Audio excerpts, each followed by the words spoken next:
Today's little video is going to be around repairs and servicing, this module here. And repairs and servicing is where you take a piece of equipment or a fixed asset and you do any service call work, any repairs, any servicing work on it, anything to do with this piece of equipment, whether it's yours or a customer's, and you do a warranty call, insurance work, any of those sorts of things. So I'm going to look at a forklift here, and it's an asset. And there's two types. So you have an asset and a piece of equipment, so customer equipment. The only difference between the two, because essentially all the fields and values are the same, the only difference is whether you track depreciation or not on that piece of equipment, on that asset. Typically, you track depreciation on your personal fixed assets, and equipment is what you'd work on for a customer or something along those lines. So in other words, if you own it, you typically track depreciation, whereas if it's a customer's equipment, you don't track depreciation. But all the other fields are the same. So we track the repairs, the servicing, any frequency calls we make, all those sorts of things are all the same, whether it's your own personal or a customer's. All right. So in your asset field, in your asset card, you can store all sorts of information from insurances, warranties, everything about that. You can also set up what we call servicing, and I want to service this piece of equipment or this asset every month, every week, every quarter, whatever you choose. It can be done by the hours, by the distance, or by a date. So again, you can tie all that together. Typically, you keep a list or a record of all the services you've done and what typical services you need to do to that machine. So you may, in this case, every 3 months we check the hydraulics on this forklift. We can store attachments or photographs of what's been done before, and whether it's damaged or it's in good nick, you simply look at the options here. Everything's okay, and yes, the technician has checked this. In other words, every 3 months, did he go out and check it? Yes or no, basically. What are your typical faults? You're going to again record your typical faults on this piece of equipment or this asset, and then you would store it here. All right, and you can store pictures of it, and depreciation methods, all those sorts of things. All right, so let's go do one. So on your appointment sheets, you can either do this visually via a calendar, or you can do it via a list, a basic list under repairs and servicing over here, whatever you choose. So typically we would just select a time to go book this in.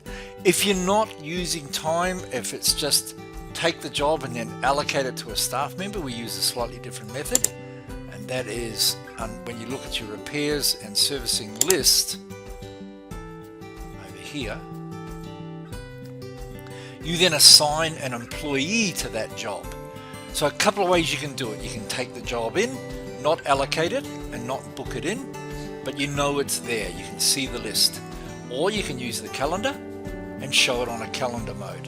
Now, if you're doing it via assignment, the moment you assign it to an employee to work on this job, to fix this repair or do the service calls, again, you can drill back into this and see all the detail that's around it and what it's all about. In here, when you look at the card, you've got the appointment booking if it's on site, the equipment you're working on, and what's the relevant information. What servicing needs to be done? Is it a 3-month service? You might as well check that while you're out there, and fixing any faults. You then record the work you performed. What did I do to fix it, and how did I fix it?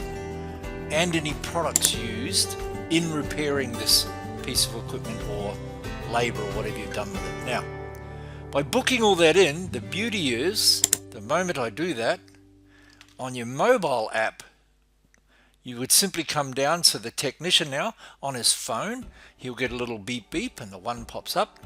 He can then zoom into that and look at the appointment. He now knows or tells he gets a message saying coming through, and I'm running a simulator here. I can't put the image on the phone, but the simulator. He then says, I'm on the way. And if I had a valid phone number, immediately everybody gets notified. So you can send an SMS out to the customer to say, hey, I'm on the way, the technician's coming out. For now, I'm going to ignore all these, but typically you just choose what you want to send out, and away you go. The email goes out, the notice goes out, the customer gets notified, and you would just start navigation, and it'll give you turn-by-turn directions using Google Maps exactly how to get to the customer. Now, I've arrived, so now I tick arrived at the job. And again, it's going to notify everybody. Head office gets updated, the customer gets updated. I'm at the location, and it tells me I'm ready to start the job.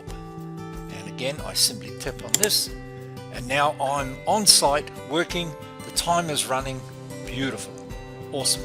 If I flip back to head office, this again will show me under the repairs and servicing list, the timer is now running for that job. So in here now, I've got my timer running, and again, if I take a break, I can check out any of the information about it, what faults I'm working on, all that sort of thing. If I stop at any point, I can reassign it to another technician if I need to, do attachments, take photographs, go on a break, whatever it may be. It will track everything for me. It will also update head office to say, look, you're on a break. Everybody knows what's going on. It's immediately updated and everything flows through. All right, let me just stop that. And I'm going to stop the job. And there you go. That's literally how easy it is to book in that service call. Customer at the end now signs off on it, and they just simply tick pay now. So while the technician's there now, here, he can then pay, and immediately before the technician even leaves, the money's in the bank. Fantastic. Let me go back.